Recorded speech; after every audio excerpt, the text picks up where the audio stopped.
Hola, buenos días a todas y a todas. Hoy tenemos el placer de contar en este caso con el ponente, en este caso con Francisco Ortega, que es economista y experto contable en el registro de economistas el registro del Colegio de Economistas.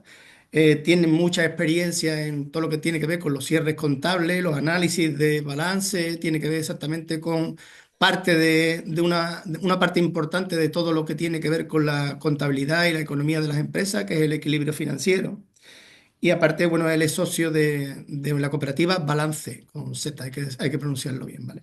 Hoy hablaremos, este seminario entra dentro de, o se enmarca dentro de un proyecto que está financiado por la Junta de Andalucía, que se llama Equilibrio Financiero, Análisis y Asesoramiento para la Mejora Financiera de las Empresas.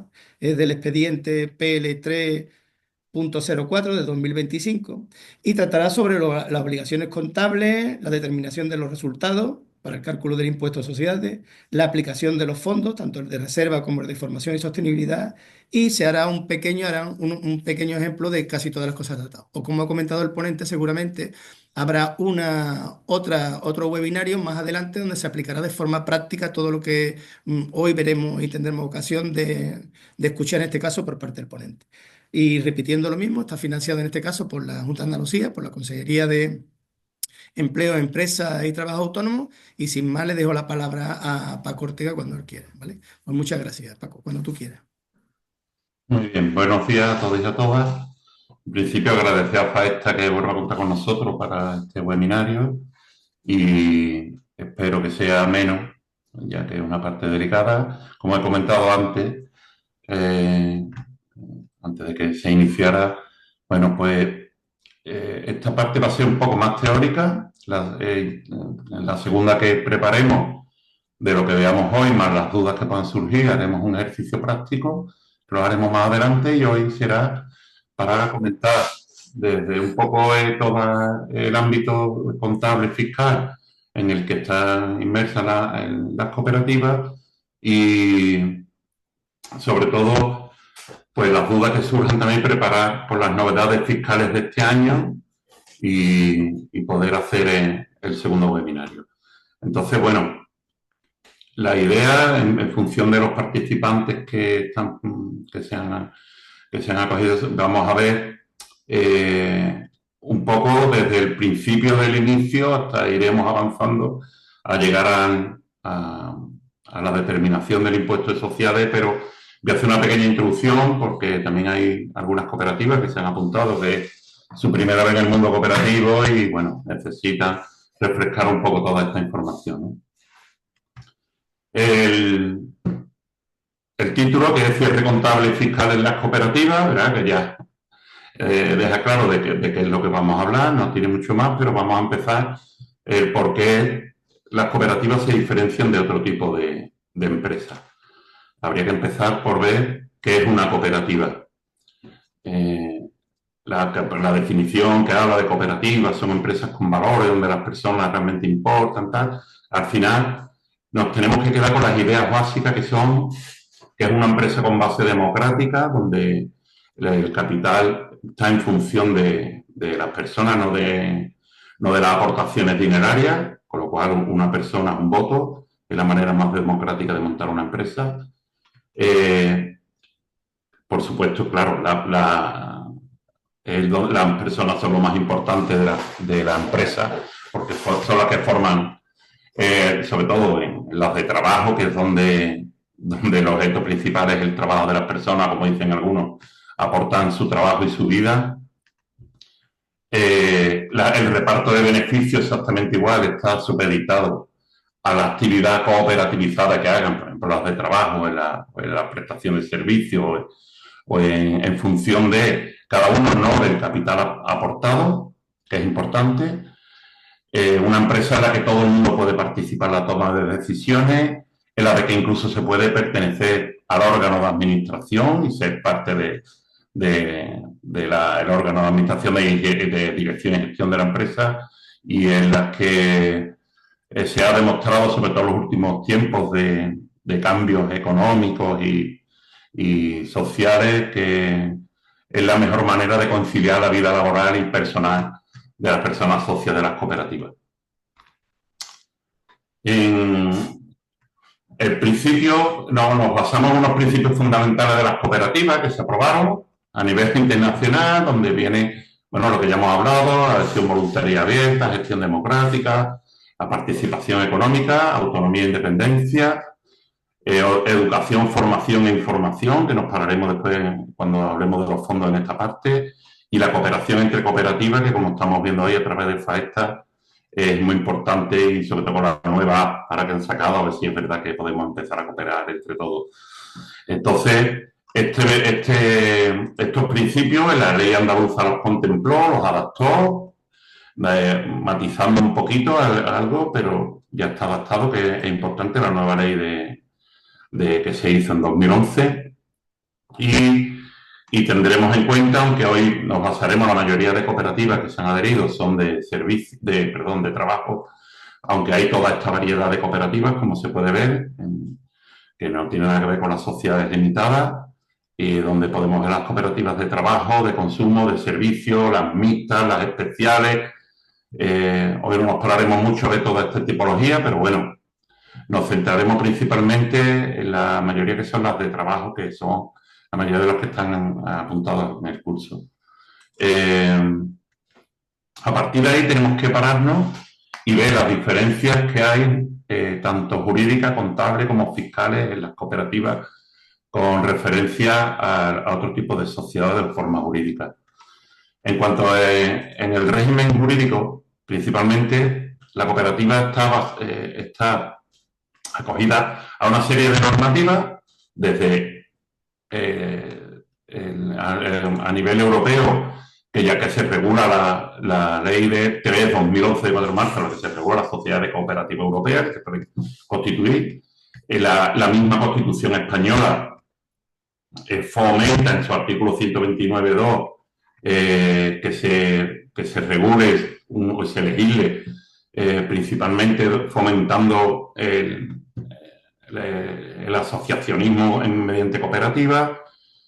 Y para el resto de legislación tenemos una legislación especial donde nos acogemos a nivel superior a la ley de economía social a nivel estatal, la ley 27/1999 de cooperativas y la ley fiscal, que como veis de 1990 de cooperativas. La ley contable, que es la orden 3360 de 2010, y a partir de 2011 ya tenemos en Andalucía nuestra propia ley, que de hecho se está ya queriendo volver a modificar o hacerla de nuevo después de los años que han pasado y las novedades que se han ido creando. Y en el tema tributario estamos obligados a cumplir con la ley del impuesto de sociedades de 2014, con las nuevas normas que han ido saliendo, y por ejemplo este año que ha habido varias novedades que ahora iremos viendo. Entonces, partiendo de esta base, los aspectos societarios de una cooperativa que la distingue de los demás, tenemos que basarnos en que ya desde la inscripción de la cooperativa, en el registro, todo se basa en el registro de sociedades cooperativas. Ya no pasamos por un registro mercantil, sino pasamos por el registro, en este caso autonómico, de sociedades cooperativas andaluzas. Todo se debe de inscribir allí desde el depósito de las cuentas, que es el inicio, cuando nos desarrollamos nuestros estatutos, el acta de constitución. Todo lo hacemos a través del registro, y a partir de ahí toda el depósito de cuentas, la legalización de libros, todo hay que hacerlo en el registro de cooperativas y no en el registro mercantil como el resto de sociedades. Nos distingue también la forma de creación de órganos sociales, donde hay unos obligatorios, que son la Asamblea General y el Consejo Rector, que además es obligatorio a partir de 10 socios, y el administrador único, que puede ser en las pequeñas cooperativas que tengan menos de 10 socios, o que puede ser administrador único o solidario en este caso. Y los potestativos, que sería ya comité técnico, intervención, que no es lo habitual. La aprobación de cuentas anuales se hace exactamente igual que una junta de socios de la sociedad limitada, pues sería una asamblea general ordinaria, que es obligatoria una vez al año.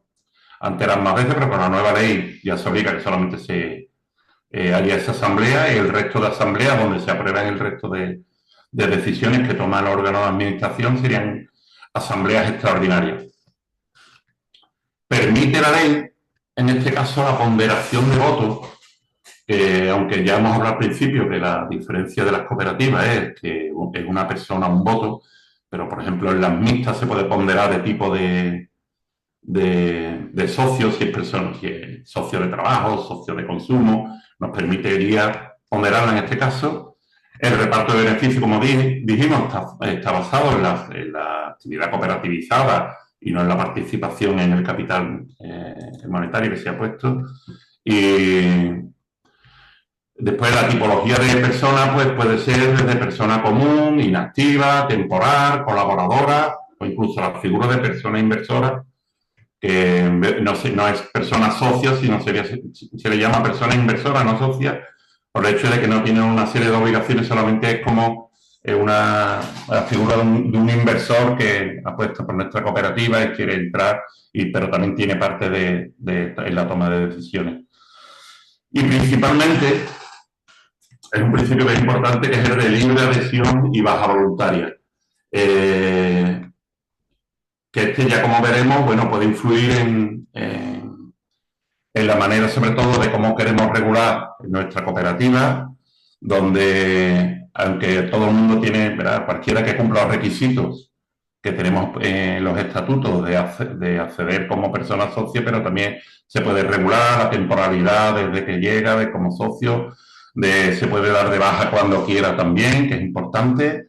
No tiene por qué, no como la sociedad limitada que vende sus participaciones, y no se produce una baja donde si cumple los requisitos, pues la cooperativa está obligada a devolverle sus aportaciones, que ya veremos si de manera total o parcial, que eso es lo que afectará también a parte de la contabilidad.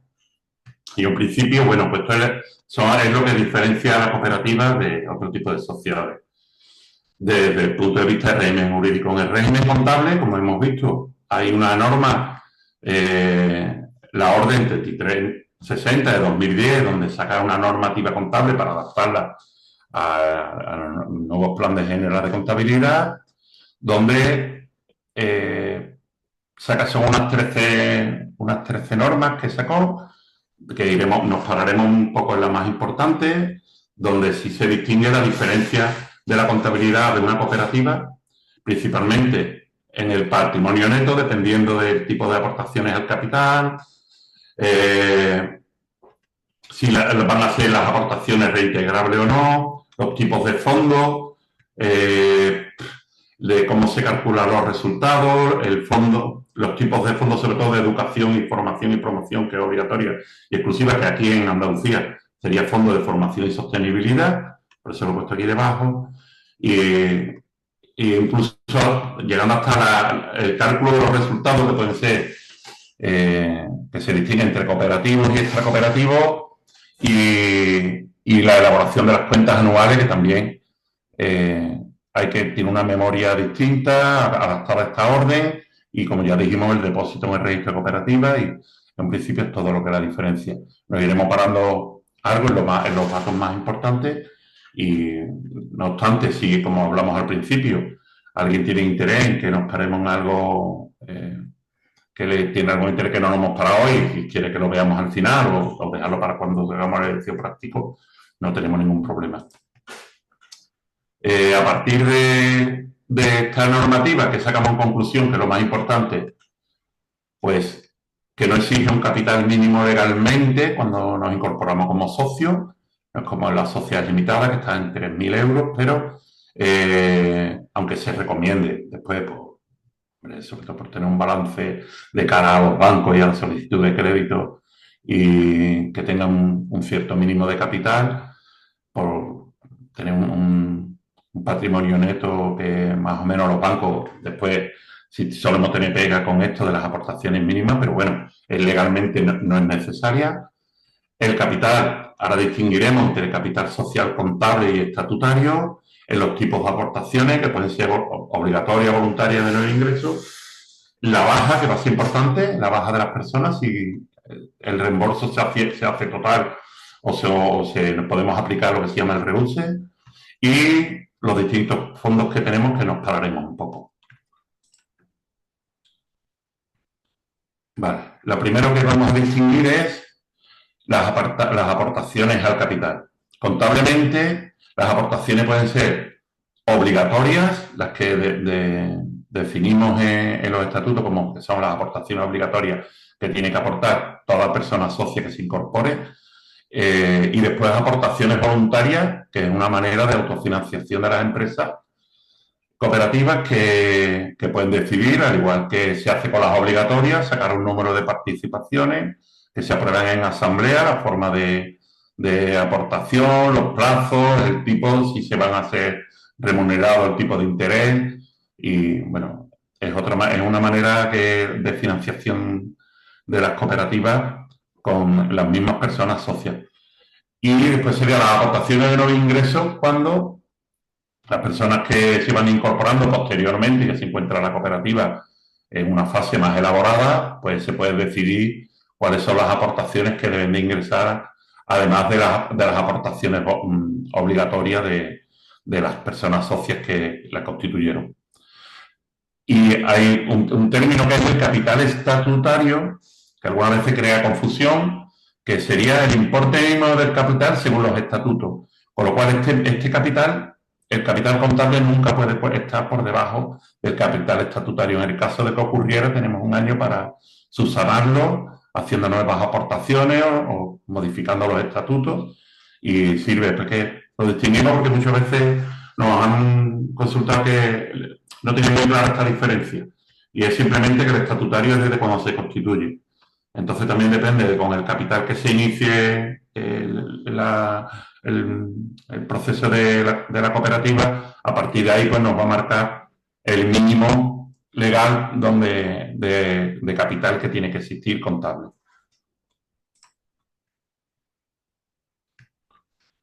Nos paramos un poco en esta parte, que sí conviene tenerla en cuenta, porque en un principio el capital, si no se dice lo contrario, es reembolsable, es decir, como dijimos cumpliendo el principio de baja voluntaria, se recupera al causar baja, está sujeto a unos plazos una vez que se aprueban las cuentas anuales del cierre del ejercicio y normalmente, bueno, que algunos socios se encuentran con la sorpresa de que no se le devuelve todo el capital porque ha participado en una serie de pérdidas, por ejemplo, si ha habido una cooperativa que ha dado pérdidas, con lo cual también se le tienen que imputar. Entonces, bueno, hay que esperar a que se haga el cierre del ejercicio y unos plazos aprobados estatutariamente donde la gente, pues, cuando solicita la baja a una de las personas socias, pues se tiene que esperar a que se hagan los cálculos y se le devuelve esas aportaciones iniciales. Pero sí existe la opción que se apruebe en asamblea y después para que la pueda tomar la decisión cuando quiera el órgano de administración de lo que es el reuse al capital. Esta parte es importante porque es una manera de garantizar que incluso cuando la nueva ley se aprobó, se recomendaba siempre que por lo menos el 25% de parte del capital se le aplicara al reuse porque eso nos va a distinguir después, como veremos, donde el capital va a ser parte del patrimonio neto o del pasivo de la empresa y era una manera de garantizar un patrimonio neto mínimo siempre estable en la empresa. Lo que pasa es que, claro, hay situaciones donde en ciertas fases de la cooperativa, sobre todo iniciales, donde se pueden abordar grandes inversiones, conviene que la mayoría del capital, en este caso se le aplique el reuse para que garantice la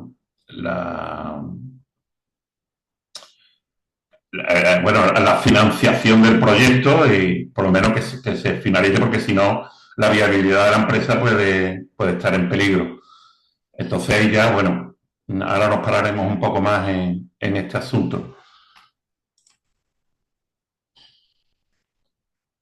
Simplemente como, bueno, es también de interés de gente que lleva contabilidad en la empresa, bueno, simplemente, aunque sea aquí, diferenciar contablemente las cuentas donde irían las aportaciones, si son todas consideradas como fondos propios, iría al capital, a las cuentas de patrimonio neto, pero sin embargo, si toda la parte que sea, si es total o es parcial, el reuse va a ir a una cuenta de pasivo, porque realmente si hay que devolverle el dinero a cada persona socia cuando decide darse de baja de la empresa, no lo podemos considerar un patrimonio neto de la sociedad, sino más bien es un pasivo a largo plazo que tenemos ahí, que siempre, en principio, toda la persona que socia que se va y si no ha habido ningún problema, tiene que derecho a que se le devuelva sus aportaciones al capital.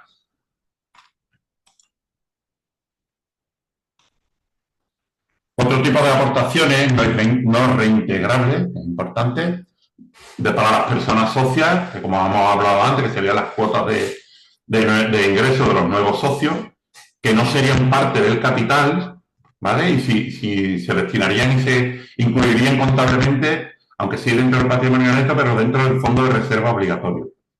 Con lo cual, esa no, por eso no es reintegrable, porque no es parte del capital social de la cooperativa. Las otras aportaciones que se sirven para implementar los fondos de reserva, que son de manera voluntaria, que las personas socias que deciden aportar a los fondos de reserva voluntario parte del capital cuando se hace el reparto, y aportaciones para compensar total o parcialmente pérdidas. Esto va a una cuenta 118, que también forma parte del patrimonio neto, como en otros tipos de sociedades, y sería una especie de créditos o préstamos que hacen los socios a la cooperativa.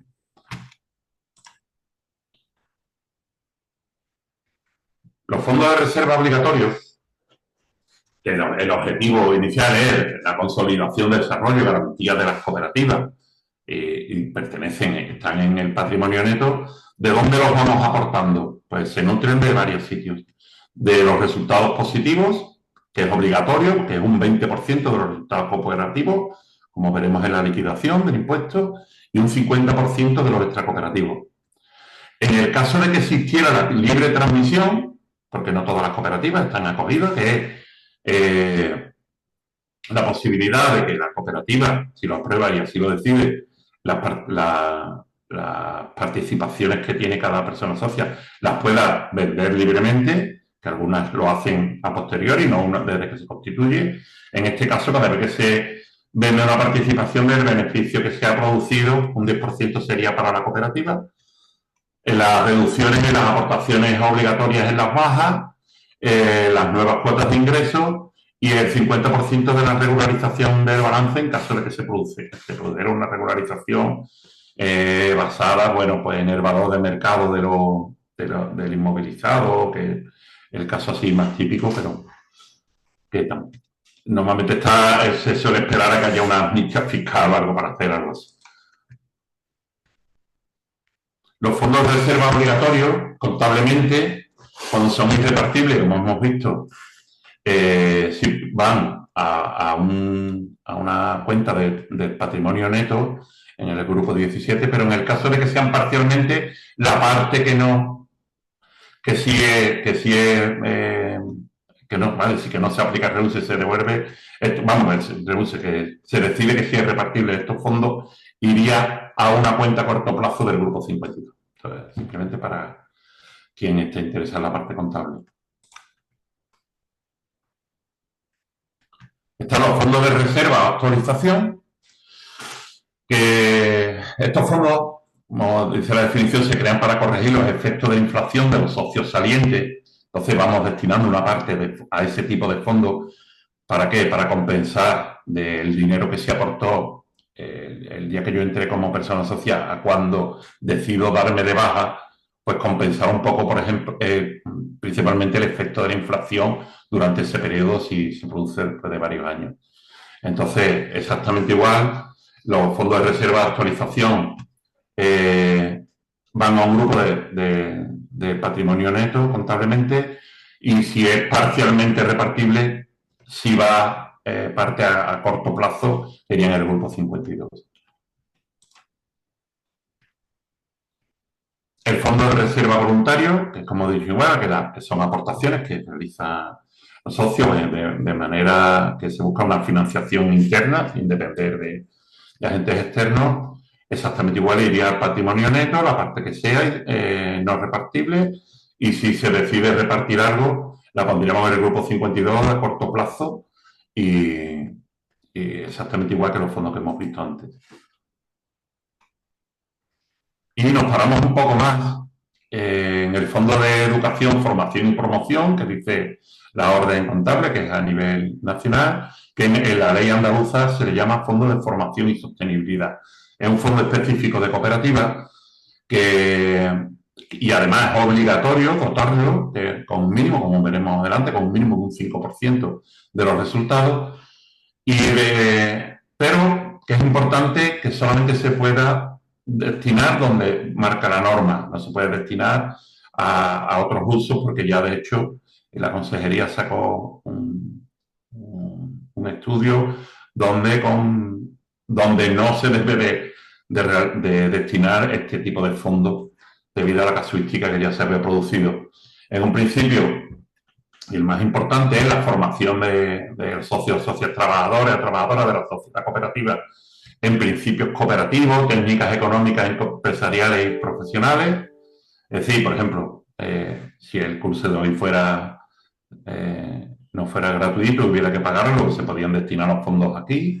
La promoción de las relaciones intercooperativas, el fomento de la política efectiva de igualdad de género, ahora que también va a haber en breve un webinar por parte de FAESTA sobre este tipo de políticas de implantación que también se hace en las cooperativas, la difusión del cooperativismo y la promoción cultural y profesional y social del entorno local o de la comunidad en general, la realización de actividades de formación y promoción, la promoción de actividades orientadas a fomentar la sensibilidad de la protección del medio ambiente y el desarrollo sostenible y la formación de las personas trabajadoras sociales en materia de prevención de riesgos laborales.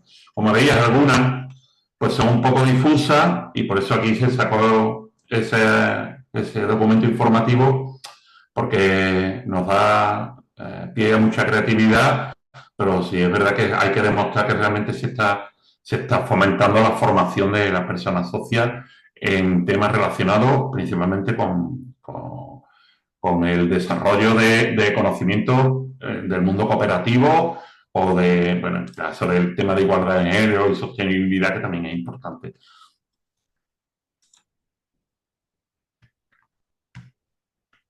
Tenemos, bueno, por comentarlo, que existe otro tipo de fondos subordinados con vencimientos en la liquidación de la cooperativa, que serían fondos de participaciones emitidas por las cooperativas, como un tipo de participación que puede emitir otro tipo de sociedad.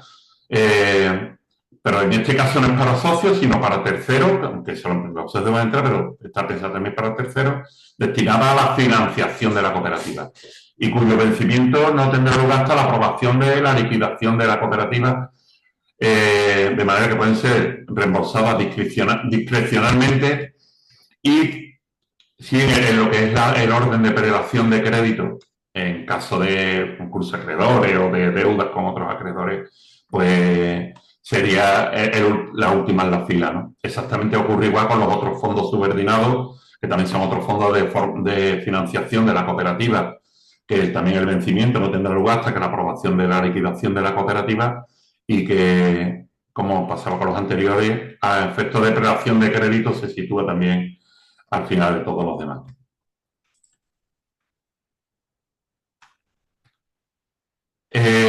Bueno, nos paramos un poco en lo que es la determinación del resultado en las cooperativas. Aquí sí hay que distinguir que las cooperativas pueden tener resultados cooperativos y extracooperativos. La ley es clara, da el listado exacto de lo que considera que son los ingresos cooperativos, principalmente los derivados de la actividad cooperativizada, sobre todo en el caso de las cooperativas de trabajo, que sí matizaremos porque, como te dice la norma, respecto a las sociedades cooperativas de trabajo, los derivados de la actividad cooperativizada realizadas por las personas trabajadoras no socias con arreglo a lo establecido en el artículo 90, que ahora veremos. Bueno, o no, podemos parar en el artículo que te dice que El artículo 90 de la Ley 14 de Trabajo por cuenta ajena y subvención de empresas dice que el número de jornadas legales realizadas por cuenta ajena no podrá superar el 50% del total de las realizadas por las personas socias trabajadoras en cómputo anual. ¿Vale? Esto hay que tenerlo en cuenta porque es muy fácil superar este límite. En todo caso, computarán a los efectos del porcentaje anterior las jornadas realizadas por los trabajadores y trabajadoras en situación de pruebas societarias. ¿Vale? Reglamentariamente se determinará la jornada que se excluya del citado cómputo. Resulta constitutiva de determinadas situaciones o contratos que en atención a sus peculiaridades justifiquen dicha exclusión. Pero que hay que demostrarlo, ¿vale? Que no es solamente por ese tipo. Entre las jornadas a que se refiere el apartado anterior se incluirán las realizadas por los trabajadores y trabajadoras a los que habiéndose ofrecido por parte del órgano de administración acceder a la condición de personas socias, rehúsen expresamente. Nos tienen que dar por escrito en un documento donde se le ha ofrecido, que además unos requisitos que pide la inspección, que ahora está volviendo a hacer inspecciones periódicas, donde es obligatorio que tener el documento donde la persona socia, llegado el plazo donde está obligada la cooperativa a comunicarle la potestad que tiene de entrar como socio de la empresa, nos tiene que rehusar expresamente a que quiere pertenecer como socio de la cooperativa y quiere seguir siendo una persona trabajadora por cuenta ajena. Y por último, cuando una sociedad cooperativa de trabajo cese por causa no imputable a la misma en una contrata de servicio, concesión administrativa y un nuevo empresario se hiciera cargo de esta, las personas socias trabajadoras que vinieron desarrollando su actividad en las mismas tendrán los mismos derechos y deberes que les hubiera correspondido de acuerdo con la normativa vigente, como si hubieran prestado su trabajo en la sociedad cooperativa en la condición de trabajador o trabajadora por cuenta ajena. Entonces, como hablaba antes, esto hay que tener a la hora de que, como vimos en el apartado B, respecto a las sociedades cooperativas de trabajo, los derivados de actividades cooperativizadas realizadas por las personas trabajadoras. Sí se van a considerar ingresos cooperativos, pero ajustados a estos límites que hemos explicado. Los ingresos financieros procedentes de la gestión de la tesorería ordinaria necesaria para la realización de la actividad cooperativizada, los ingresos de la naturaleza financiera procedentes de inversiones en sociedades cooperativas o empresas participadas mayoritariamente cuando se trata de entidades que realicen actividades preparatorias complementarias o subordinadas a la de la propia sociedad. Los intereses devengados,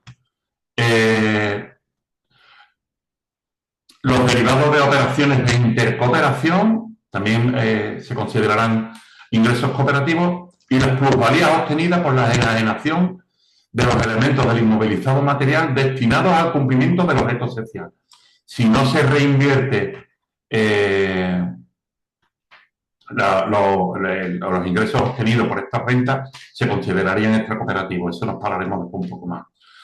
Cuando se reinvierte la totalidad de su importe en nuevos elementos del inmovilizado, con idéntico destino dentro del plazo comprendido entre el año anterior a la fecha de la entrega, la puesta a disposición del elemento patrimonial y los 3 años posteriores, siempre que permanezcan en su patrimonio, salvo pérdida justificada. Y las cuotas periódicas satisfechas por los socios, que es la otra forma de financiación de la empresa, que no se considera capital, sino cuando se establece que se pagan unas cuotas además, pues también serían los ingresos cooperativos. A diferencia de este tipo de ingresos, los extracooperativos, la ley los nombra como los derivados de la actividad cooperativizada llevada a cabo con terceras personas, excepto lo dispuesto por la letra B del apartado anterior. Y los resultados de las inversiones, sí, cuando se refería a las personas trabajadoras que no sean socias de la empresa, ¿no? Los resultados de las inversiones o participaciones financieras en sociedades que no cumplan los requisitos establecidos en la letra D y F del apartado anterior, y los ingresos extraordinarios, en especial los que provengan de la enajenación de los elementos de inmovilizados cuando no puedan considerarse resultados cooperativos. Y ahora, los gastos cooperativos y extracooperativos, ¿cómo los distinguimos? Pues te lo resumen que los gastos se imputarán al resultado cooperativo o extracooperativos en proporción a los ingresos. Es decir, en función de cómo hayamos considerado los ingresos anteriormente, los gastos asociados a ese tipo de ingresos los consideraremos cooperativos o extracooperativos. Por ejemplo, en el caso de de los ingresos realizados por personas trabajadoras y no socias de la cooperativa.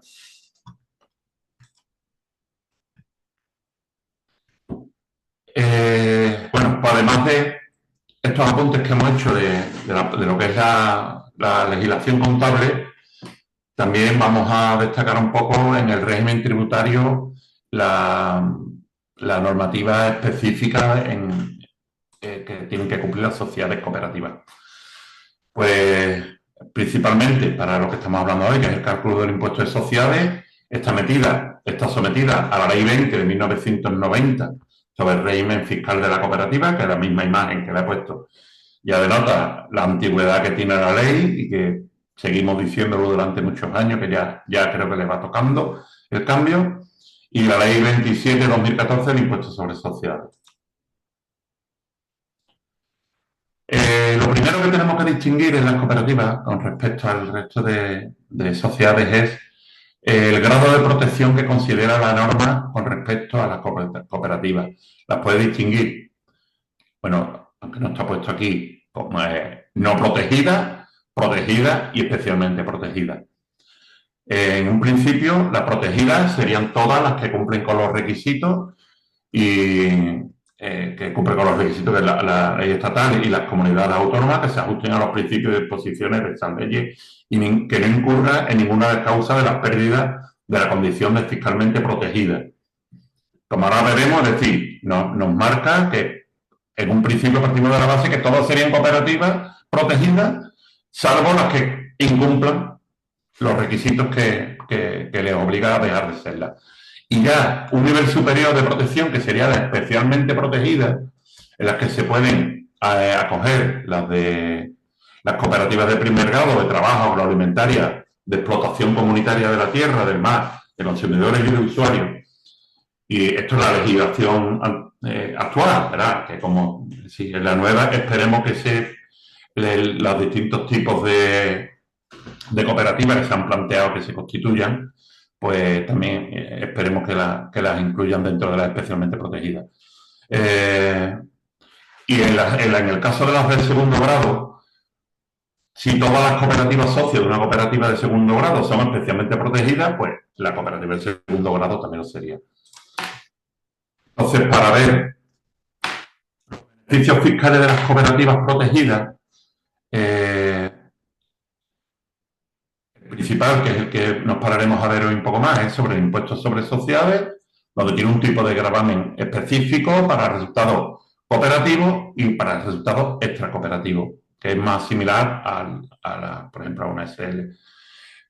Tiene la libertad de amortización para activos fijos nuevos y amortizables, que se hayan adquirido los 3 primeros ejercicios de la cooperativa y siempre que los resultados sean positivos. Y una serie de exenciones, por ejemplo, en el impuesto de transmisiones patrimoniales y actos jurídicos documentados en determinados actos o por los tributos locales, que tiene un 95% de bonificación en el IAE, que aunque en principio no se está pagando, pero cuando a partir del 1.000.000 de euros, pues la verdad es que resulta muy interesante que nos bonifiquen este 95%. Y en el caso del IBI rústico, para cooperativas agrarias de explotación comunitaria de la tierra. ¿Qué es lo que hablamos? Que cómo se puede perder la condición de cooperativa fiscalmente protegida.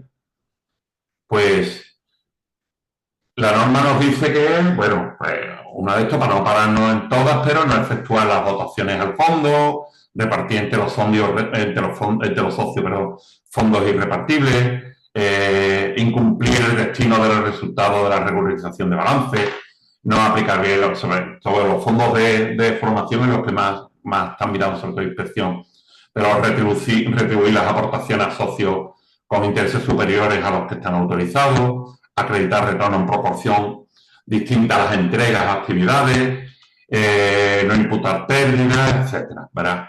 Es un listado cerrado donde siempre que se incumpla cualquiera de ellos, perderíamos esa condición de protegida. Por supuesto, a perderla de protegida tampoco podríamos ser especialmente protegida, porque si no somos ni protegidas ya se pierde el segundo nivel.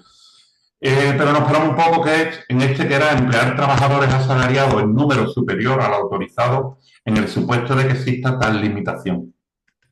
Antes ya hemos visto la limitación que había para considerar los ingresos cooperativos, pero que en este caso nos pararemos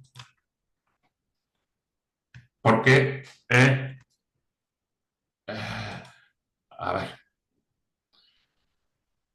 la normativa lo recogió en la disposición adicional quinta de la Ley 31 de 2022, el 23 de diciembre, de presupuestos generales para el Estado del año 23, en su artículo 8 se incluía, nombraba la Ley 20/1990, que es la ley que estamos viendo fiscal de cooperativas, donde se incluía el artículo 8, cooperativas de trabajo asociado. Se considerarán especialmente protegidas las cooperativas de trabajo asociado que cumplan con los siguientes requisitos: que asocien a personas físicas que presten su trabajo personal en la cooperativa para producir en común bienes y servicios para terceros, que el importe medio de sus retribuciones totales efectivamente devengados, incluidos los anticipos y las cantidades exigibles en concepto de retorno cooperativo, no excedan del 200% de la media de retribuciones normales en el mismo sector. Aunque esto es relativo, porque nos preguntan muchas veces de qué aplicamos el convenio, que no es exacto. Entonces, verá, ahí que podemos aplicar, porque yo puedo realizar también trabajos de dirección, trabajos que también depende del encuadramiento que tenga el socio en el organigrama de la empresa, ¿vale? Pero bueno, en principio, verá, si como dice mucho, yo con cobrar el 100% de lo que dice el convenio, me conformo. Si llegamos al 200, perfecto. Y que el número de trabajadores asalariados, esta parte sí es importante, con contrato por tiempo indefinido no exceda del 20% del total de sus socios. Sin embargo, si el número es inferior a 5, podrá contratarse uno. Es decir, el 20% de 5, que sería uno, se considera que es el mínimo. A partir de ahí, un trabajador, y si está entre 6 y 10, a 2. ¿Esto qué significa? Que al momento que tengamos personas contratadas indefinidas, si suponen más del 20% eh, de sus horas realizadas en cómputo con el resto de personas socias, perdería la condición de especialmente protegida. Entonces, la cooperativa podrá emplear trabajadores por cuenta ajena mediante cualquier otra forma de contratación sin perder su condición, siempre que el número de jornadas legales realizadas por estos trabajadores durante el ejercicio no supere el 25% total de las jornadas legales de trabajo realizadas por los socios. Para este cómputo no se tendrán en consideración los trabajadores por contratos en práctica, los que estén en situación de excedencia y trabajadores que los sustituyan, los que asalariados por una cooperativa que deba contratar por tiempo indefinido en el caso de cumplimiento de los dispuestos del artículo de ordenanza de los estatutos de los trabajadores, los casos expresamente autorizados y los socios en situación de prueba. Y por último, a efectos fiscales se asimilarán a las cooperativas de trabajo asociadas a cualquier otra que conforme a sus estatutos adopte las formas de trabajo asociado resultando la aplicación de las disposiciones. Entonces, en esto sí me quería parar porque sí están cada vez más las inspecciones de la agencia tributaria revisando que si marcamos que la cooperativa es especialmente protegida, a partir de ahí, si no cumplimos con estos requisitos, nos la descalifican y nos pasan directamente al tipo impositivo de una sociedad normal.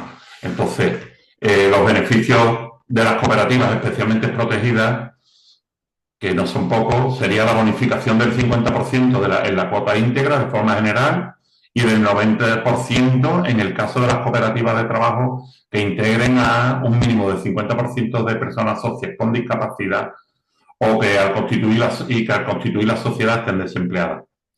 Y una bonificación del 80% en el caso de las entidades asociativas prioritarias. Y principalmente, bueno, la excepción del impuesto de transmisiones patrimoniales y actos jurídicos documentados en las adquisiciones de bienes y derechos destinados al cumplimiento de los fines sociales. Visto esto, si aplicamos que, claro, si somos especialmente protegidas o somos, en este caso, protegidas, ¿Cuál es la diferencia con la nueva normativa? Porque antes teníamos algunas dudas, había la jurisprudencia no era clara, de hecho hubo sanciones con la aplicación de los tipos. A partir de con la nueva normativa, he puesto aquí la comparativa entre 2024 y 2025, los resultados cooperativos generales en un principio siguen al 20%, para las micropymes con una base imponible inferior a 50.000 euros pasaría del 20 al 18 y las superiores a 50.000 euros pasan al 19. Las entidades de reducida dimensión siguen quedando en el 20, pero sobre todo las entidades de nueva creación, que aquí teníamos un problema porque si las entidades de nueva creación le permitía la legislación tributar a los dos primeros ejercicios al 15% y a las cooperativas no, porque no se había incluido en la ley, se aplicaba, pero te la jugabas a que tuviera una inspección, entonces no había una mejora con respecto a la fiscalidad que tenía la cooperativa frente a otros tipos de empresas que no protegidas. Entonces, en esta sí ya lo incluye la ley y es exactamente igual que pasa con el tipo general para las micropymes, perdón, que pasan del 23 al 20, pues este 3% se respeta y al 15% de las no protegidas pasan al 12% en el caso de que sea protegida para las entidades de nueva creación del tipo impositivo. Entonces, y para los resultados extracooperativos, como veremos más adelante cómo se calculan, sí es más similar a las no protegidas, entonces pasando del 23 pasa al 21, en las micropymes con base imponible menos de 50, las mayores de 50 al 22, las de reducida dimensión al 24 y para las de nueva creación se quedan el 15% como las no protegidas. Esto es una de las novedades que salió este año en la información que ofrece la agencia tributaria, donde ya lo comentaba que se iban a reducir en esos 3 puntos. Otra ventaja que tienen las cooperativas especialmente protegidas a la hora de realizar sus cálculos en impuestos sociales, otra ventaja, en este caso otra diferencia, es que no se compensan las bases imponibles negativas de ejercicios anteriores, sino se compensan las cuotas. Claro, viene derivado de lo que hemos visto anteriormente, los distintos tipos impositivos, por lo cual hay cuotas que se han calculado aplicando el 20% y otras aplicando el 25%, antes para los resultados extracooperativos. Entonces, en este caso, no se compensan las bases, sino compensamos las cuotas, pero como el límite de su compensación será del 70% de la cuota íntegra previa. Que este dato es importante, que algunas veces se han compensado más de la cuenta y ha derivado en inspecciones. Y después existen una serie de deducciones específicas que tienen las cooperativas y no tienen otro tipo de sociedades, como son la dotación obligatoria al fondo de reserva obligatorio, nos permite una deducción del 50%, la deducibilidad del 30%, de hasta el 30% de los fondos de formación y sostenibilidad, y el resto, como comenta aquí, el resto serán diferencias temporarias, es decir, no se pueden aplicar, pero tendremos para deducirlo en años posteriores lo que nos exceda del 30%, que no es habitual. La libertad de amortización en los elementos de activos fijos adquiridos los 3 primeros años, como hemos visto ya antes, la deducción por doble imposición de dividendos y retornos cooperativos, o en su caso, por doble imposición internacional, y la deducción por creación de empleo.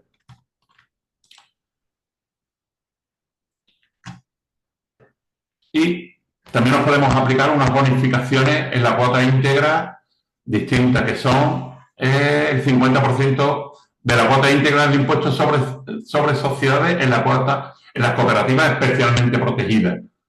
Esto estamos hablando de que si tenemos un tipo impositivo del 20, casi que estamos pasando a un tipo impositivo del 10, que si le añadimos otros beneficios fiscales, como es la deducción por los fondos de formación y demás, pues el tipo impositivo casi que se nos reduce al final el real a un 8,5 un 9% con respecto a la tributación que tendría una sociedad que no tuviera estos grados de protección.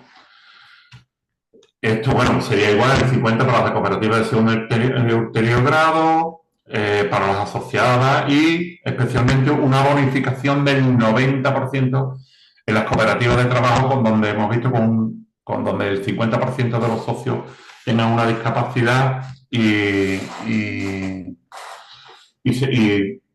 tuvieran el desempleo al constituirse durante los 5 primeros años. También la distribución de los resultados se difiere del resto de liquidación de impuestos sociales con las sociedades no protegidas, en cuanto a que sí tenemos que distribuir en función de si los resultados son cooperativos o extracooperativos. Cuando sean positivos, aplicando la parte que nos obliga a los fondos de reserva obligatorios y a los fondos de formación y sostenibilidad, y en el caso de las inversiones en activos fijos, internalización o cooperación. Y estos excedentes, como vemos, irán a retornos cooperativos o a fondos de reserva voluntarios. Pero en el caso de pérdidas o resultados negativos también es distinto, porque también habría que aplicarlo con distintos al resto de sociedades no protegidas. Porque, sobre todo, quiero recalcar la parte de que la parte esta negativa le pone, lo compensamos con el 50% máximo a fondos de reserva obligatorio, que lo podemos compensar, y opcional con fondos de reserva voluntario si existe, o, que es lo más habitual, lo compensamos con resultados positivos futuros, pero hay que pararse en este, que pone hasta 7 años. Es que hay cooperativas que llevan dando pérdidas durante varios años, no se han parado en que la ley les permite que pueden estar hasta 7 años. Cuando llegan los 7 años tienen que optar si por la acumulación de pérdidas, si los socios aportan capital, si se liquida y se disuelve, y ese dato es importante, ¿vale? Entonces, bueno, como vemos, todo se distingue del resto de cooperativas, sociedades que no estén protegidas, como en el caso de las cooperativas. En cuanto a la elaboración del cierre contable, en un principio sería como cualquier otro tipo de sociedad, o las vicisitudes que ya hemos visto específicas de las cooperativas, y nos pararemos un poco en los detalles que las distingue del resto de sociedades. En un principio, como en todas, pues haríamos lo básico de reclasificación de deuda, periodificaciones, de las inmovilizaciones si están bien contabilizadas, las subvenciones y sobre todo los saldos con la Agencia Tributaria y Seguridad Social. La reclasificación de deuda simplemente, verá, para los que ya saben de contabilidad, tampoco es nada de esto nuevo, pero simplemente ver las que pasarlas de deudas de largo plazo a corto plazo en función del periodo pendiente que tiene del saldo, tanto en arrendamientos financieros, el leasing, con los créditos, con los préstamos, pasarla de largo a corto principalmente. Las provisiones igual, pues dotar las provisiones por insolvencia que hayamos detectado, en las cuentas donde hemos querido ya sean a corto plazo o a largo plazo. La clasificación del inmovilizado correctamente, que no siempre muchas veces está, si es inmovilizado material que se usa para la producción o suministro de los bienes y servicios, y si iría al grupo 21, las inversiones inmobiliarias que irían al grupo 22, o si son activos mantenidos para la venta, que irían al grupo 58. Que tampoco nos vamos a parar mucho por la falta de tiempo, pero que sí es una cosa que se repite mucho y que ya nos lo preguntaron el año pasado porque no tenían claro dónde clasificar el inmovilizado. Realizar las amortizaciones pertinentes, comprobando principalmente que el libro de inversión que coincida con las amortizaciones que ya tenemos contables, acumuladas. En el caso de las cooperativas, si están en el periodo todavía que podemos aplicar la libertad de amortización, tenemos esa opción de hacerla. Comprobar que no se ha incluido como gasto en la adquisición de bienes de inversión. Verificar el método utilizado, que en caso de que si se esté utilizando un método y decidamos cambiarlo, hay que notificarlo, sobre todo en memoria, si los distintos métodos, ya sea lineal, variable, por porcentaje, ¿verdad? Que ya los distintos tipos que existe, que nos permite la norma de aplicar las amortizaciones y, bueno, aunque parezca de perogrullo, certificar la existencia del bien, de que todavía esté, como nos ocurre muchas veces con los vehículos que se han transferido, se han mandado al desguace y los seguimos teniendo contablemente, ¿no? Esto es en principio lo básico en cualquier tipo de sociedad en un cierre. No es las subvenciones, que sí, distinguiendo entre las no reintegrables y las reintegrables, hacer exactamente igual. El paso resultado de la parte proporcional. En este caso, por ejemplo, una que se aplica mucho, que es una consulta que nos hacen de la línea 1.1 de subvenciones por incorporación de personas socias, que en un principio tiene un periodo temporal de, de 24 meses de cumplimiento, entonces iremos pasando los resultados en función del grado de cumplimiento de la permanencia de la persona por la que se ha pedido la subvención en la cooperativa como persona de trabajo. En este caso sería una subvención reintegrable. ¿Por qué? Porque si no cumplimos los requisitos, sería reintegrable. Entonces, iría a la cuenta del grupo 17, porque en principio podría ser es como un préstamo, porque lo tendríamos que devolver con la deuda en Hacienda, cuando no lo paga el banco, pues la contabilizamos la cancelamos, pero la subvención, que es esta parte, la iremos votando en función del cumplimiento. Sabemos que, por ejemplo, la incorporación de personas socias te exigen un mínimo de un 75% del periodo para no reintegrarla entera. A partir de ahí, pues si nos faltara un mes, 2 meses, pues hacemos el cálculo proporcional en relación en proporción a los 24 meses que nos obliga la subvención y contabilizaríamos la parte de ingresos y el resto tendríamos que reintegrarla. Esto verá, me he parado un poco porque es una consulta que nos han hecho muchas veces. Y por último, bueno, que es básico también comparar todas las liquidaciones de los distintos modelos fiscales, 111, 115, 123, los trimestrales con sus correspondientes resúmenes anuales y comprobarla con las cuentas contables de que coinciden las liquidaciones.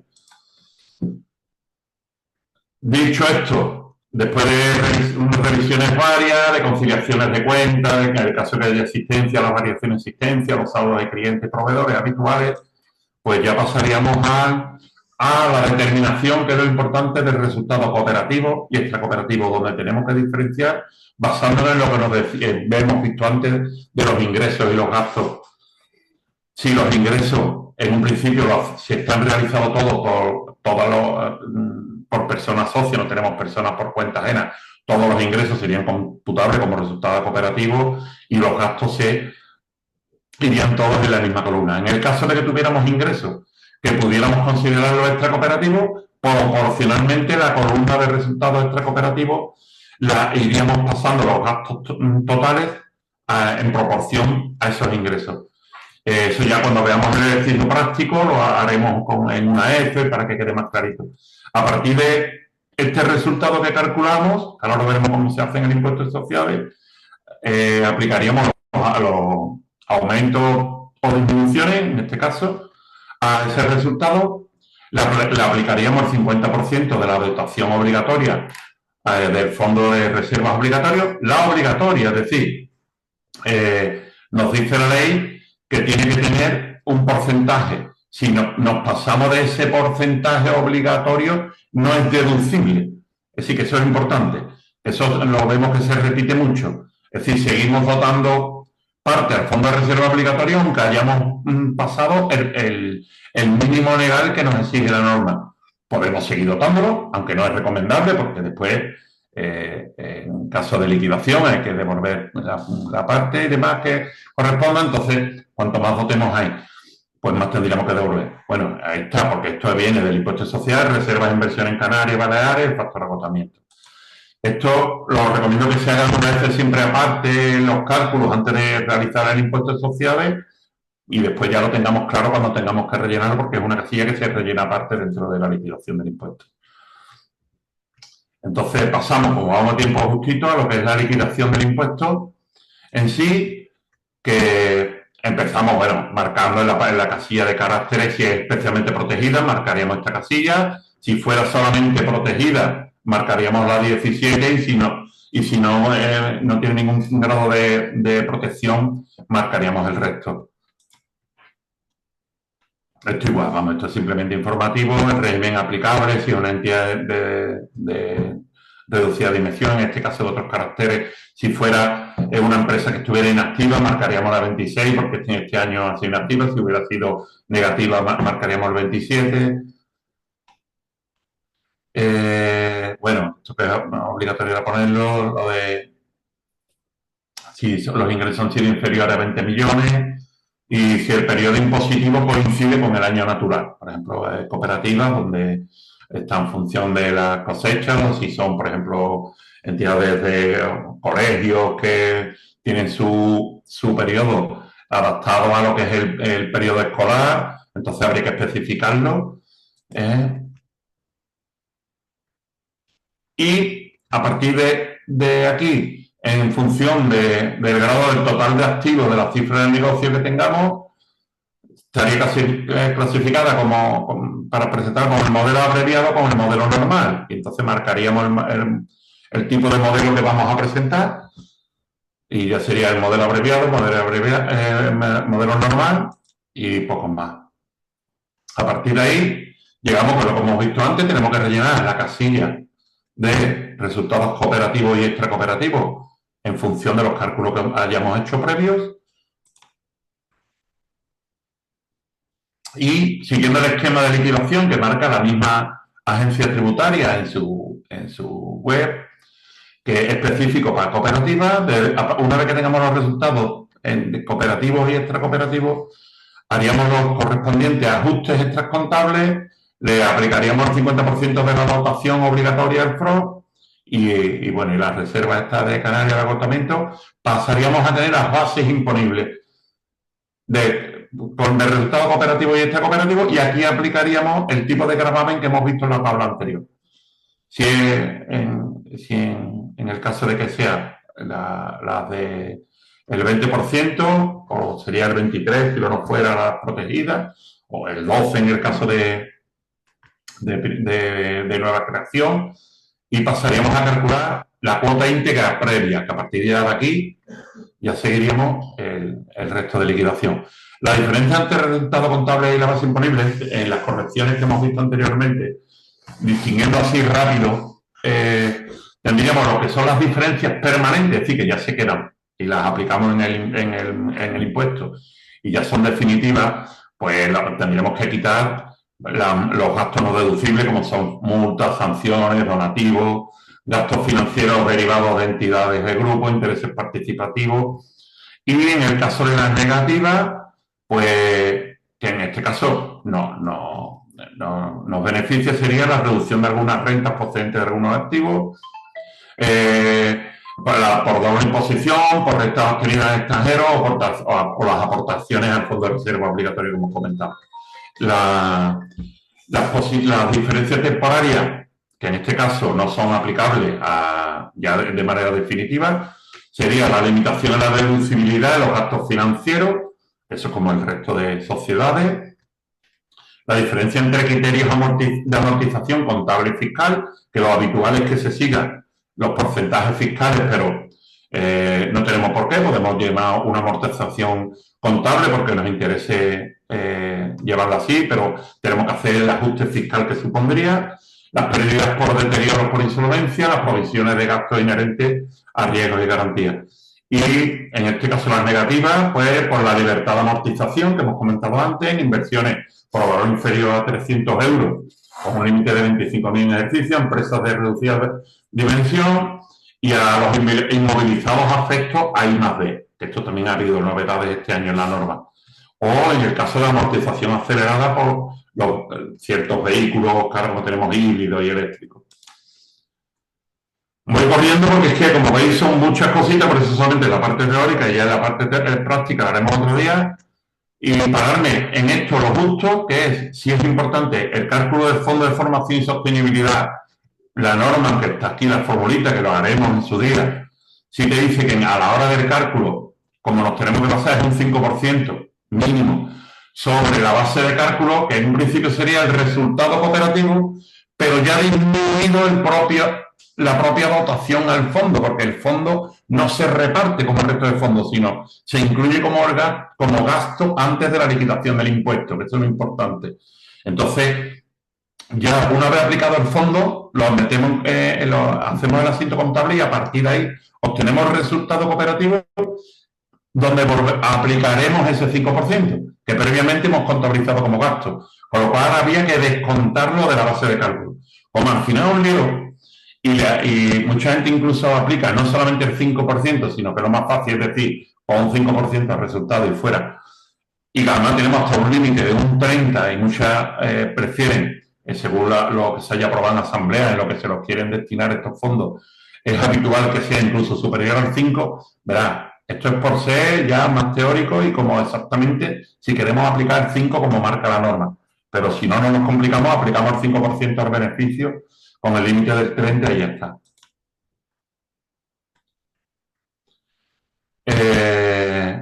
Bueno, esto era lo mismo que hemos visto de... Ah, bueno, no, perdón. Silvia se me voy a parar un segundo. Era una consulta que se hacía en la agencia tributaria, la dotación obligatoria al Fondo de Educación y Promoción con cargos a los cedentes extracooperativos tiene la consideración de gastos deducibles en impuestos de sociedades y esta taxativa te dice que la ley que no otorga el carácter de deducibilidad a esos fondos que aplicamos a los resultados extracooperativos, ¿vale? Que no son deducibles fiscalmente, con lo cual hay que hacer el ajuste. Bueno, como vimos antes, tenemos la libertad de amortización de empresas reducidas de inversión, con los distintos supuestos, donde podemos, este año una novedad que se prorroga a 2025 la posibilidad de amortizar libremente las inversiones que utilicen energía procedente de fuentes renovables, de tal modo que las inversiones que entren en funcionamiento en 2025 podrán amortizarse libremente en los periodos impositivos que se inicien y concluyan en 2025.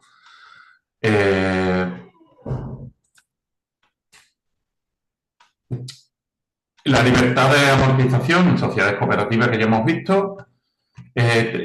Sí quería recalcar, por eso lo he puesto aquí en negriya, no obstante, la cantidad fiscalmente deducible en concepto de libertad de amortización, una vez practicada la amortización normal de cada ejercicio en cuantía no inferior a la mínima, no podrá exceder del importe del saldo de la cuenta de resultados cooperativos disminuido en las aplicaciones obligatorias al Fondo de Reserva Obligatoria y participaciones del personal asalariado. Este límite es muy habitual que, bueno, porque no se ha tenido en cuenta y lo sobrepasemos a la hora de aplicar la libre amortización. La amortización acelerada en vehículos que cumplan con ciertos requisitos, los periodos que estamos dentro, que salió la normativa para desde 2023 a 2025, de vehículos híbridos, eléctricos y tal, y los elementos nuevos de inmovilizaciones materiales, inversiones mobiliarias y del inmovilizado intangible. La minoración del FROB, que también es específico de cooperativa, como hemos visto antes, el 50% de la aportación, insisto, solamente la obligatoria al fondo de reserva, que en los resultados cooperativos se dota el 20% de resultados menos las pérdidas de ejercicios anteriores y en los extracooperativos sería un 50% de resultados menos las pérdidas de ejercicios anteriores.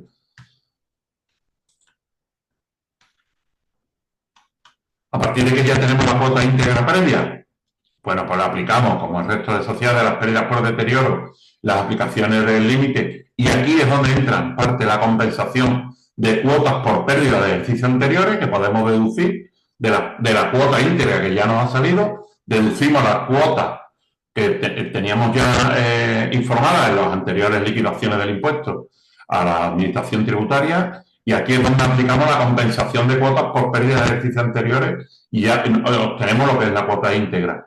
Y las reservas de nivelación, que bueno, ahora no vamos a parar a lo justo. Las pérdidas por deterioro, que son las correcciones de valor, que tampoco vamos a entrar que se hayan es decir, tienen que cumplir los requisitos, como el resto de sociedades, que hayan transcurrido 6 meses desde el plazo de vencimiento de la obligación, que el deudor esté declarado en situación de concurso, que el deudor esté procesado, que las obligaciones han sido reclamadas judicialmente. Bueno, y hay otros métodos a través de Burofax y tal. Pero bueno, que tenemos que demostrar que esa deuda existe, que ya han pasado 6 meses que nos marca la norma para poder aplicar las pérdidas. Tenemos unos límites que es de hasta la cifra de negocio inferior a 20 millones sería el 70%, si está entre 20 y 60 el 50%, y si es superior a 60 millones solamente el 25%. La pérdida de ejercicio anterior es exactamente igual con los mismos límites que hemos visto antes, el 70, 50, 20, en función de la cifra de negocio.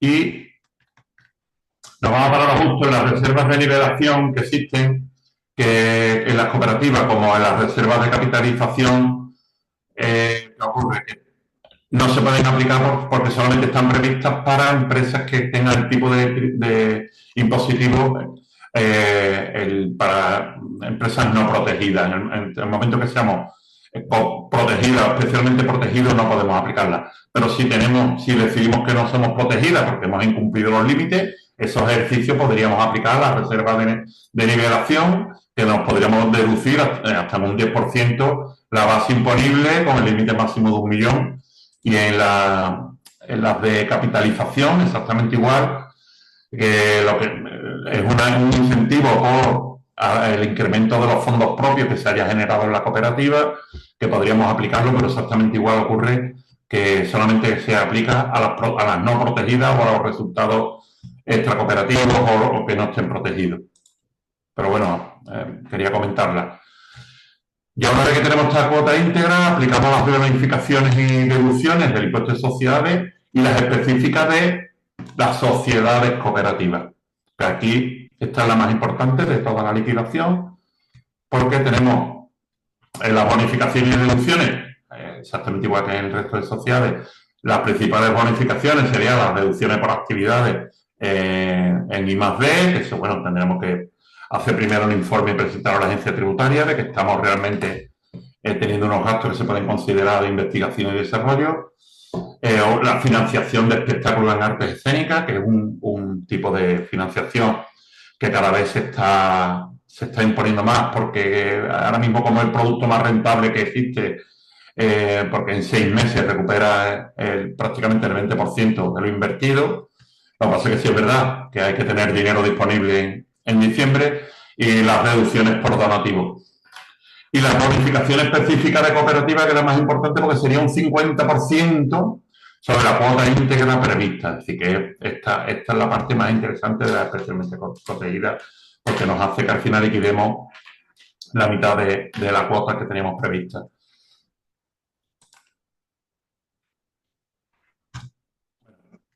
Claro, que ya que vienen en la liquidación las diferencias que son por internas societarias, las cooperativas socias u otras cooperativas gozarán en los retornos cooperativos de una reducción en la cuota del impuesto social del 10% de las cooperativas protegidas y el 5% de las cooperativas especialmente protegidas.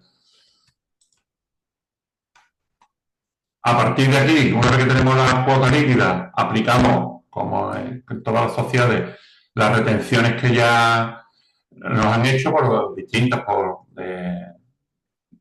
distintos beneficios derivados de productos financieros o lo que sea, y los pagos fraccionados que hemos ido emitiendo a través del modelo 202 de forma trimestral, la deducimos y de ahí obtenemos la cuota diferencial, que una vez regularizado sería ya el líquido ingresado a devolver en impuestos sociales, que es lo que de ahí es lo que tenemos que ingresar en Hacienda, que es lo que más coraje nos da, como siempre. Y un poco más.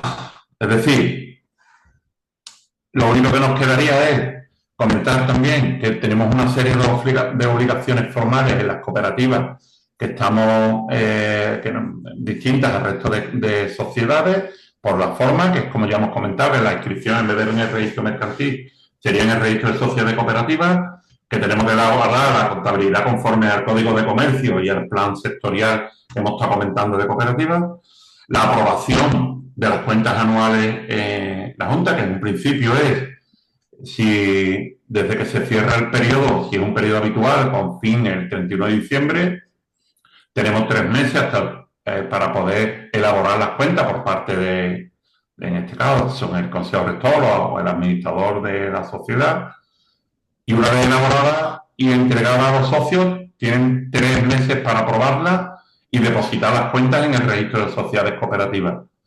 Y otra obligación es llevar los libros obligatorios, tanto los sociales como los contables. Que esto ahora veremos en qué consiste. Bueno, aquí, bueno, el registro de sociedades cooperativas, la web donde hay que llevar todo, que es todo lo que se puede inscribir aquí, que son aquí en pequeño, que bueno, distintos tipos de la constitución, los depósitos de cuenta, nombramientos y cese, facultades y poderes, todo tipo de inscripción que tengamos que hacer, la marcamos aquí, la realizamos en el registro de sociedades cooperativas. Y los libros sociales, bueno, he puesto aquí para que se vea cómo eran antes, por ejemplo, los libros de actas manuales, que antes había que llevarlos al registro, te los taladraban, tal. Ya, bueno, menos mal que ya podemos hacerlo de manera telemática, con lo cual imprimimos nuestras actas, que ahora nos las están volviendo a pedir otra vez inspección de manera masiva a todas las cooperativas. No sé exactamente con qué objetivo. Y ahora ya no es necesario hacer este libro, que lo pregunta mucha gente. ¿Hay un libro? Sí, pero no hay que hacer el libro. Se redactan, se firman, es importante que se cumpla con los requisitos de cumplimentación de todas las actas, porque muchas veces simplemente tenemos el certificado del acta, por ejemplo, porque lo piden en el banco, un certificado donde ha habido una asamblea y se ha nombrado a una persona con poderes bancarios tal, pero no es hacemos el acta, hay que hacer ese acta más la obligatoria mínima de una vez al año del acta generada de aprobación de cuentas y más todas las extraordinarias y tenerlas numeradas y las legalizamos telemáticamente en el registro. Exactamente ocurre lo mismo con el libro diario y con las cuentas contables, que sería el balance inicial, los trimestrales de sumas y saldos, que hay que hacer sumas y saldos de enero, a 31 de marzo, a 30 de junio, a 30 de septiembre, a 31 de diciembre, el inventario de cierre del ejercicio de cuentas, que sería el saldo final, y los distintos tipos de cuentas anuales, los que lo componen, que son el balance de situación, la cuenta de pérdida y ganancia, la memoria, y en los casos que sea obligatorio, el informe de gestión y de auditoría. Exactamente igual, se legaliza de manera telemática todo. Y en el depósito de cuentas, sí hay que tener en cuenta que tenemos que tener la solicitud firmada de quien realiza el depósito, el certificado de aprobación de esas cuentas y aplicación del resultado que se ha decidido en la asamblea, las cuentas anuales firmadas en todas las páginas por los socios. Después, una vez que se ha rellenado en el registro y nos la descargamos, que queda una huella, esas son las que hay que firmar y después volverlas a subir, el informe de gestión y la auditoría si procediera, y el de interventor, y las hojas estadísticas, que se nos olvida muchas veces que hay que rellenarlas con los datos estadísticos de la cooperativa, el número de socios y tal. Y ya está, y con estas son las obligaciones formales que nos obligan a una cooperativa. Con esto he intentado resumir en una hora y poco más toda la normativa que ya tanto contable y fiscal a las que están sometidas las cooperativas, que la mayoría pues sería como otra sociedad, pero como veis tiene muchas cosas que si el que no lo ha hecho nunca pues tiene que saber que en todo lo que se distingue. Esto mismo, como seguimos corriendo, yo comprendo que es difícil asimilar toda la información, quien sea su primera vez, cuando hagamos el ejercicio práctico intentaremos hacerlo desde el inicio hasta el cierre y una liquidación completa del impuesto y retomaremos otra vez toda esta documentación que hemos visto y la intentaremos ordenar para seguir el mismo procedimiento y a ver si somos capaces de que quede claro a quien no haya hecho nunca una liquidación de impuestos sociales. Pues muchas gracias, Paco. Aquí, pues yo estoy a vuestra disposición por si tenéis alguna duda, queréis comentar algo. Bueno, yo creo que ha sido suficientemente explícito, ha sido muy claro. También has dejado, como hemos comentado al principio, que se trataba de una definición de los conceptos básicos para poder trabajar luego en un cierre contable y fiscal del año 2025. Yo creo que ha sido muy ilustrativo, sobre todo ha hecho especial hincapié en todo lo que tiene que ver con las modificaciones de los tipos impositivos. Has hecho especial hincapié también en cómo se deben dotar los fondos, tanto de reserva como de formación y sostenibilidad, que siempre da mucho problemática en ese sentido. También has estado hablando acerca de los plazos donde se pueden compensar pérdidas o los plazos donde se pueden, en este caso, amortizar la parte de las subvenciones que vienen de los socios, cosas que son controvertidas casi siempre cuando se realiza o se completa lo que es el impuesto de sociedades y lo que es el cierre de las cuentas anuales. Como comentamos en el principio, esto ha sido una definición para que la gente tenga claro un poco los conceptos básicos en los que debe moverse para que empiecen a sonarle, para que luego posteriormente, seguramente el año que viene, sobre febrero o marzo, ya a expensa un poco de lo que veamos en determinado momento, pues seguramente habrá una exposición más práctica de lo que es el cierre y la realización del impuesto a sociedades que tiene que ver con todo lo que tiene que ver con las cuentas anuales y con el equilibrio financiero que es el que estamos tratando. Yo, si alguien quiere hacer alguna pregunta, pero reiterarme un poco, ha estado hablando en este caso el ponente, que ha hecho una hora un poco más, yo creo que ha hecho 2 horas, por si no lo sabe, ha estado 2 horas hablando, y yo creo que ha sido muy ilustrativo y te has parado en los sitios que son más peliagudos, en este caso, de comprender por la mayoría de nosotros y nosotras, ¿vale? Pero si quiere decir un poco más o alguien quiere decir algo más, teniendo en cuenta que lo llevaremos al siguiente webinario, que será ya mucho más práctico. No sé si alguien quiere hacer alguna pregunta o tú quieres incidir en algo especialmente y si no, pues damos por concluido este caso. Están preguntando si se podría hacer un ejemplo práctico. No sé si la persona que lo está preguntando, al principio comentamos que habrá un ejemplo práctico en un siguiente seminario, ¿vale? Sí, es que vimos que como nos ponemos en un ejemplo práctico en cada uno de los apartados, siempre después nos sometemos un poco a los comentarios que hagáis sobre esta exposición que hemos hecho para ver qué es las inquietudes que tienen más las cooperativas y nos pararemos un poco más ahí cuando hagamos el práctico y hacemos una jornada solo práctica. Porque es que si no, esto, como veis, es interminable. Nos podemos estar aquí 4 horas, entonces tampoco era el objetivo que fuera una formación de este tipo. Solamente por comentar las novedades de este ejercicio y a partir de ahí si hacemos uno práctico, que si en una hora, hora y pico se puede hacer un ejercicio con lo más explícito, porque sí que es verdad que espera, yo intento comentar todo, porque hay veces que otras veces me han dicho, pues también miren esto y no lo has comentado. Bueno, pues lo comento, como lo de las reservas, de nivelación y tal. Lo comento que existen, pero sí que es verdad que en la práctica, en la mayoría de los casos, pues las dudas son otras, son más específicas. Son principalmente los fondos, el tema del capital cuando en el reuse, el cálculo de los ingresos, la venta de inmovilizados, así que normalmente entonces en eso nos pararemos más y más alguna duda que planteéis. Vale, la Si gente no sigue haciendo tenéis... preguntas, las personas que están Sí, participando siguen haciendo preguntas que tienen que ver con el Fondo de Formación y Sostenibilidad. Yo creo que ha sido sí. suficientemente explicativo, pero alguna gente hace algún tipo de pregunta. Bueno, si quiere que la Le voy a comentemos hacer la alguna pregunta, aquí. pero yo creo que esto luego se verá más claramente en la parte práctica que desarrollé. Pregunta en este caso Miguel Gutiérrez. La aplicación del FFS, del Fondo de Formación y Sostenibilidad, está sujeta a porcentaje obligatorio. Es decir, está sometida a porcentaje obligatorio. Es decir, un 10% igualdad de género y un 15% sostenibilidad. Gracias. Perdón. Lo que está Bueno, preguntando es el los que pregunta si porcentajes que tiene un deben porcentaje aplicarse o a obligatorio, ¿no? género o a sostenibilidad, ¿sabes? No te he oído bien, perdón. Pues lee, si abre el chat, hay gente que está Espera, preguntando. que es que no tengo el Habla de los chat. porcentajes, si son obligatorios, los porcentajes que deben, Ah, o deben en dedicarse donde a se igualdad de género aplica. y a sostenibilidad. Habla de un 10 y un 15. Si pregunta que si son porcentajes obligatorios, los puede uno cambiar con otros porcentajes. Sí, bueno, eso depende de la asamblea lo que decida dónde se quiere gastar los fondos de formación, ¿no? Estamos hablando de lo que es la aplicación, no la Exactamente, sí, sí, contabilización, sí. ¿no? Exactamente, eso es la pregunta. Exacto.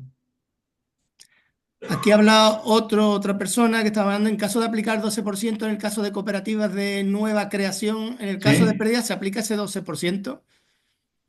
Habla de la claro, compensación de pérdida de la cuota. sí, lo que es el cálculo del activo por impuesto diferido.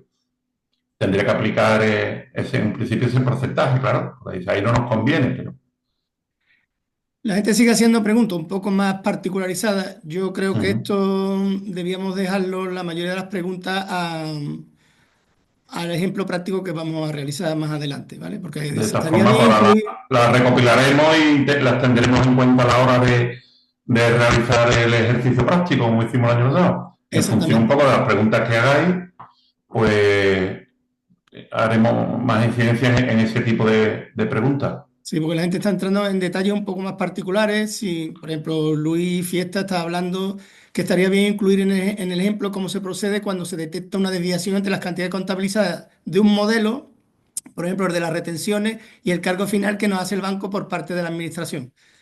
Eso ya no es una cuestión puramente contable, no es del impuesto a Eso es sociedades puramente ni nada. contable. Eso, por ejemplo, que el 436, 76, me imagino que se referirá de lo que es la seguridad social, que no siempre coincide exacto. Sí, lo de las retenciones entre lo que le hace el banco y lo que no, pero bueno. Exacto. Vale, también está la gente deseando, bueno, que quiere un ejemplo de la distribución de resultados por cooperativa. Si lo haremos en el ejemplo práctico. Eso sí nos pararemos a hacer cómo hacemos el cálculo del resultado, porque es lo que más nos demandan, de un ejemplo de cómo repartir los beneficios entre cooperativo y extracooperativo.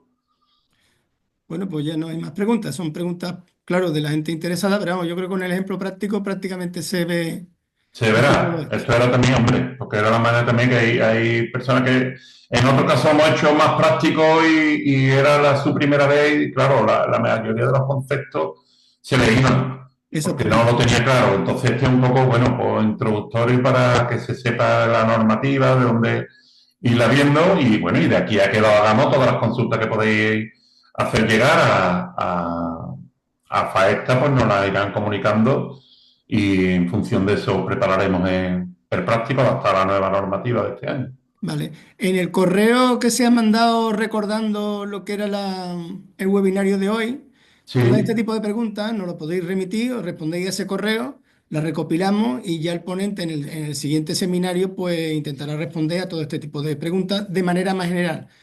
Quiero decir que muchas veces las preguntas son muy particulares de la cooperativa en concreto y a veces la particularidad conlleva un estudio más detallado y no de manera general, para que sepáis un poco las preguntas.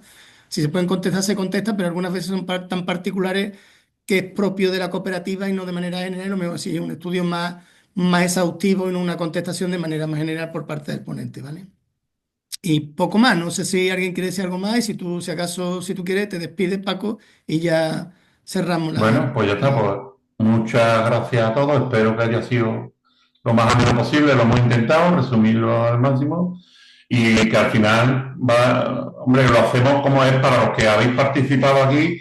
Por eso la segunda parte, en todas las consultas que hagáis, la intentaremos adaptar a los mismos que habéis participado.